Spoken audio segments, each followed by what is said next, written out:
បាទដូច្នេះឥឡូវនេះចូលដល់ព័ត៌មានពិស្ដាព័ត៌មានពិស្ដាទី1នេះគឺពាក់ព័ន្ធជាមួយនឹងការដែលសហរដ្ឋអាមេរិកគឺលោកប្រធានាធិបតី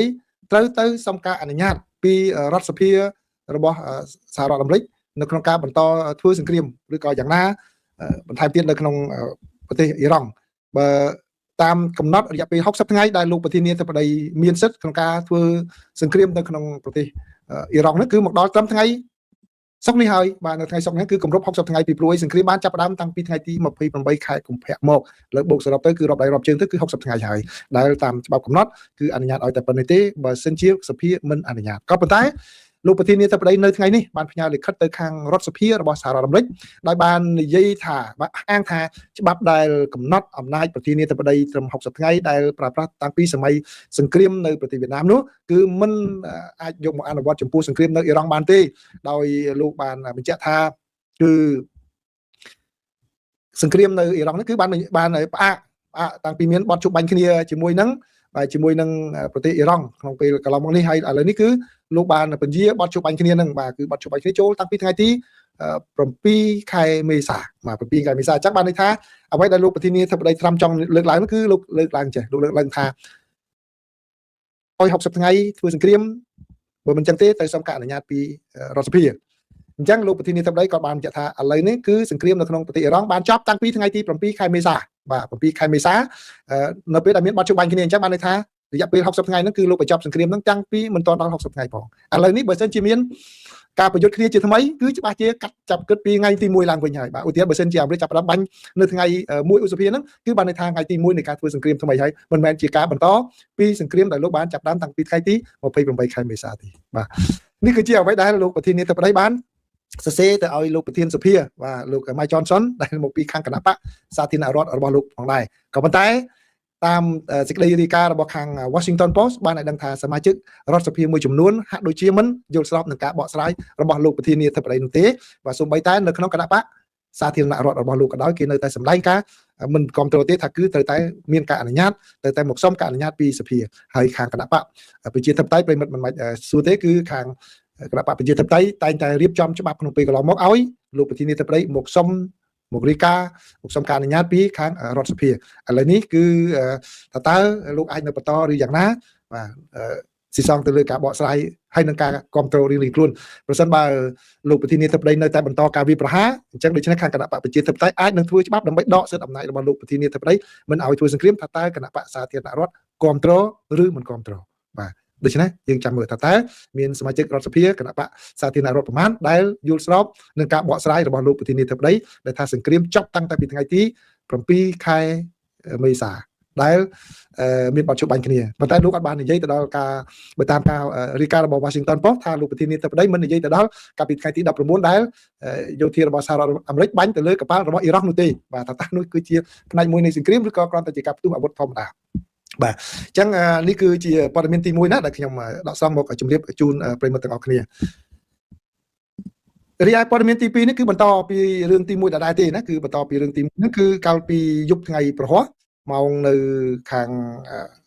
តំបន់មជ្ឈមបូព៌ាមកនៅខាងសហរដ្ឋអាមេរិកបានមកនៅខាងសហរដ្ឋអាមេរិកនេះវាត្រូវជាពេលព្រឹកទៅហើយណាពេលព្រឹកថ្ងៃ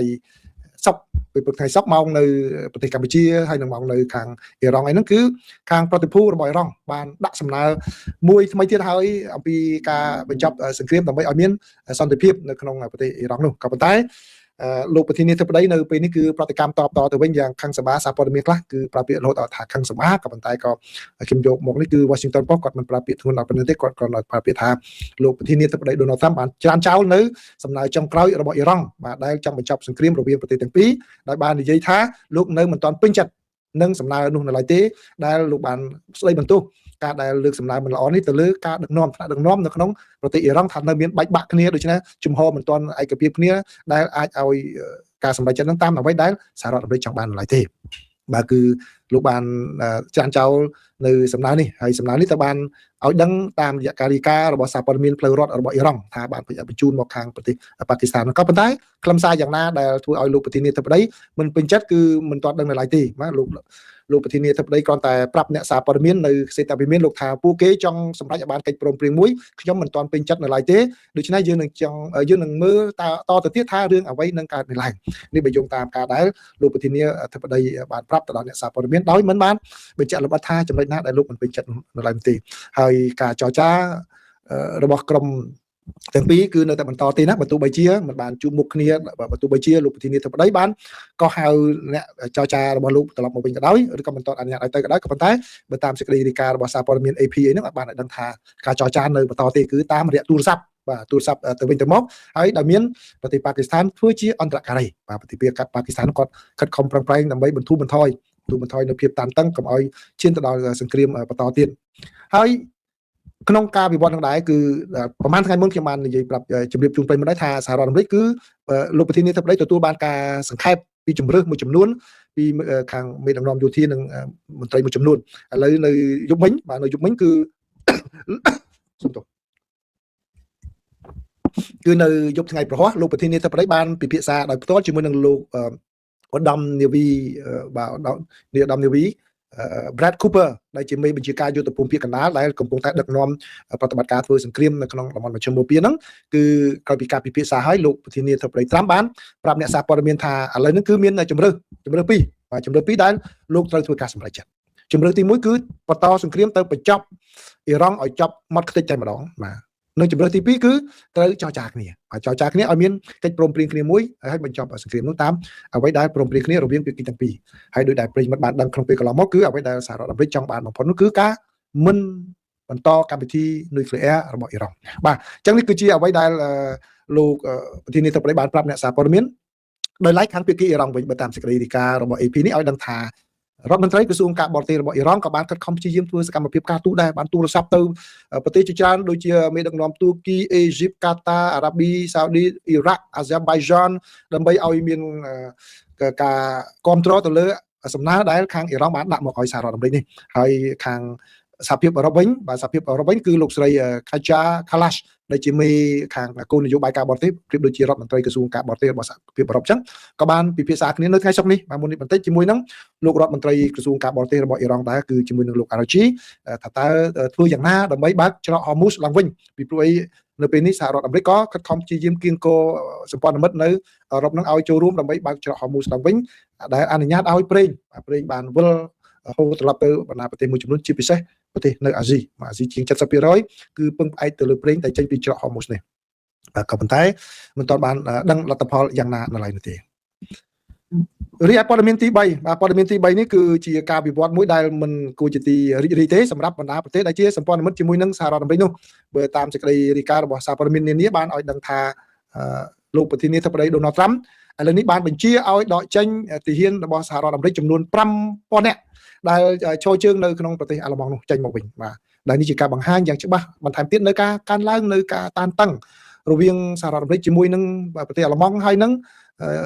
ងអង្គការអូតង់ដែលជាសម្ព័ន្ធមិត្តរបស់សហរដ្ឋអាមេរិកនោះផងដែរបាទគឺបើតាមការបញ្ជានេះគឺបានឲ្យដឹងថាគឺសហរដ្ឋអាមេរិកបាទគឺចង់ដកកងកម្លាំងនេះចេញបាទក្នុងរយៈពេលយូរផងដែរដែលអាចនឹងដកកម្លាំងច្រើនចេញជាងនេះចេញពីតំបន់នោះបាទគឺការដែលដកបញ្ជាឲ្យមានការដកកងកម្លាំងរបស់សហរដ្ឋអាមេរិកចេញពីប្រទេសអាល្លឺម៉ង់នេះគឺវាស្របគ្នាជាមួយនឹងការដែលលោកអធិការបតីអាល្លឺម៉ង់បាទលោក Frederick Merz បាននិយាយប្រហែលថ្ងៃមុនបានរិះគន់សហរដ្ឋអាមេរិកសង្គ្រាមរបស់សហរដ្ឋអាមេរិកនៅក្នុងតំបន់មជ្ឈិមបូព៌ាដោយលោក Frederick Merz បា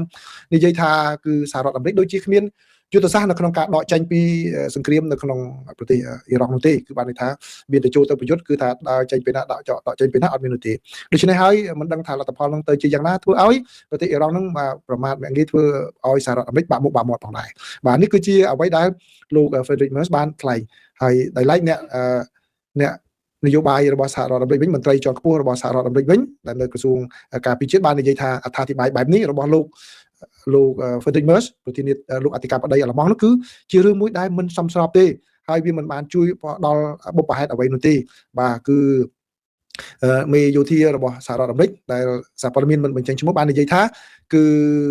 វាធ្វើឲ្យមានផលអវិជ្ជមានទៅវិញទៅលើសហរដ្ឋអាមេរិកនិងទំនាក់ទំនងជាមួយនឹងប្រទេសអាល្លឺម៉ង់នេះទេបាទអញ្ចឹងនេះគឺជារឿងមួយដែលវិវត្តបានកើតមានឡើងដែលរហូតដល់លោកប្រធានាធិបតីដូណាល់ត្រាំបញ្ជាឲ្យដកកងទ័ព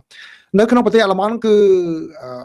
សហរដ្ឋអាមេរិកមានកងទ័ពច្រើនជាងគេរហូតដល់ 36,000 នាក់នេះបើតាមសេចក្តីរាយការណ៍ណាបាទហើយជាកន្លែងមួយដែលគេថាជាកន្លែងមជ្ឈមណ្ឌលសម្រាប់ដឹកភស្តុភារពីសហរដ្ឋអាមេរិកទៅដល់ផ្គត់ផ្គង់ទៅឲ្យអឺរ៉ុបហ្នឹងគឺទៅអាល្លឺម៉ង់ហ្នឹងហើយកន្លែងមជ្ឈមណ្ឌលរបស់គេហ្នឹងហើយជាកន្លែងចាក់ប្រេងចាក់អីយន្តហោះចាក់អីផងដែរបាទដែលសម្រាប់សហរដ្ឋអាមេរិកប្រើប្រាស់ក្នុងសង្គ្រាមនៅក្នុងប្រទេសអ៊ីរ៉ង់នោះបាទហើយបើសិនជាមិនមានអាល្លឺម៉ង់ទេក៏មានបញ្ហាប៉ះពាល់ដែរអញ្ចឹងបើទោះបីជាអាល្លឺម៉ង់មិនបានហក់ចូលក៏ប៉ុន្តែក៏អាល្លឺម៉ង់បានផ្ដល់មូលដ្ឋានយោធានៅកន្លែងនោះគឺឲ្យសហរដ្ឋអាមេរិកបានធ្វើសកម្មភាពនៅក្នុងសង្គ្រាមនៅក្នុងប្រទេសអ៊ីរ៉ង់ផងដែរ